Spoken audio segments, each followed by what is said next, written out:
The Runaway Bride. Western Destinies. By Blythe Carver. Chapter 1.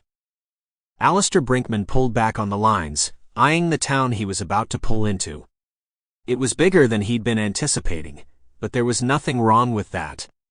He wasn't looking for a one-horse town to keep law and order. There was a main road going straight through the middle of the town, and that's the one he rode in on. The first building he saw was the hotel, but only because it was the tallest of them all. It was a 4-story building, while most were just one with a scattering of 2 and 3, from the beginning of the town to the end of it.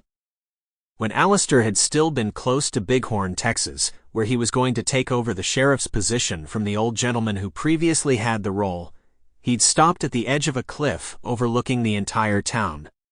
He was amazed by the simple beauty of it. That was a picture he would have in his head for the rest of his life. He was sure of that. It had been the perfect time of day to stop and gaze upon the Texas landscape as the sun rose over the distant mountains and cast gentle rays of orange and yellow across the rolling green. The beauty of it all was not interrupted by the sudden emergence of buildings, people, and animals where the town stood. It only added to it. He was satisfied overall with the size of the town. He was already aware he had 5 deputies. That was a good amount for a town with only about 16 avenues and 14 streets other than the main road. Alistair was impressed as he rode into town slowly, scanning the passers-by, women corralling their children corralling their dogs and cats and younger siblings. He got some looks as he rode toward the jailhouse at the end of the main road on the left, right before First Avenue block. They were looks not of disdain, fear, or distrust. He was relieved to see friendliness and welcoming in the eyes, and the smiles of the strangers who he hoped someday would be friends he rode past. He tipped his hat several times, nodding at some of the ladies. They gave him the typical grin and giggle, hiding whatever they had to say about him behind gloved hands. Alistair wasn't insecure.